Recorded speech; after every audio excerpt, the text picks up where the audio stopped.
I think we should all realize that Triple H has had some pretty great booking since he's been in charge. Booker out a year. Since he's been in charge over the last year or so, like he's done some pretty impressive stuff. And I feel like we just need to have some confidence in, look, I get that as we sit here right now, it's February. I understand that we don't see the full picture for what's going to happen in April at WrestleMania. Just be a little bit patient. And I know it's difficult for wrestling fans to have patience. Yeah, dude, this is the sport that's just nothing but a guessing game. You know, it's nothing but guessing games and smoke screens. And this person said this, so could that mean? Like, we live off rumors.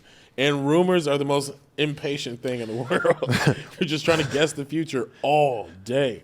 What about your guy, CM Punk? You're friends with CM Punk. Oh, man, my man Phil Brooks. Shout out my man Phil Brooks. Did the right thing, came back home. Loved it, man. How long have you been friends with Phil? I've known Phil from before maybe a year or so before he had went to AEW. And it was just like on Twitter. We went back and forth one day and then started following each other, exchanged numbers. You know, I've invited him to the premiere of Cocaine Bear, which is still my favorite title ever. And, yeah, my man showed up for me. You know, didn't have to. It was a situation where I only really had, like, my girlfriend, my best friend, and my brothers there. So I was feeling a little like, you know, I got a little small group. And Phil came out for me, showed me love. My best friend, shout out to Roman, looks at me and goes, "See him." I said, I know, right? So he's kicking it with Phil, watching the movie the whole night. And he's just a good dude, straightforward, calls it like it is, won't lie to you. You know, he's a straight shooter. And, yeah, man, he's had my back. He's given me advice on things, and I'm always had that dude's back. I think there's like a recency bias, people thinking that his return to WWE at Survivor Series is like the biggest, best return ever.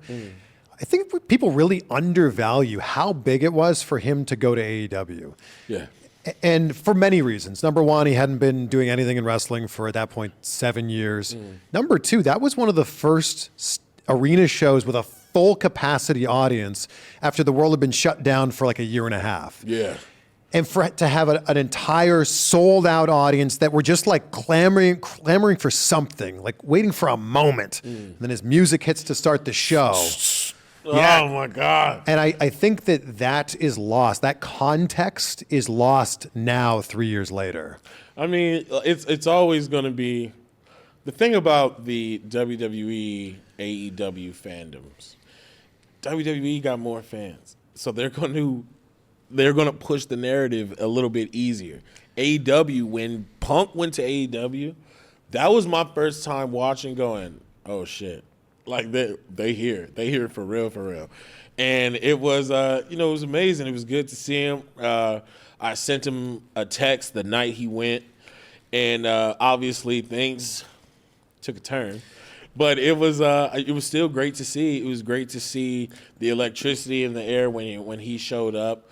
And you know, as a WWE fan, of course, I love how things are, but it still does suck that it couldn't have just all worked out where he was the first go around. You put out this whole tweet about like basically a whole timeline of CM Punk leaving WWE, going to AEW, coming back to WWE. Yeah. Was that, how much truth was there to that from being his friend, and how much of it's just revisionist history? No, it definitely was. I don't like putting stuff out on Twitter to give the haters ammunition. And so if you're putting out something that you know is wrong, you're just going to get retweeted back, bro, and look like an idiot. And I don't like doing that. So everything, I don't spend a lot of our friendship asking him, so what happened? So what, like, I don't like to do that. I don't like people to do that with me. Yeah. If you want to see how I'm doing, hit me up, make sure everything's good. Yeah, that's fine. But he knows when it's some BS, and I got to hit him like, yo, man, did you really say this? If he tells me no, I'm going off. I'm going off, bro.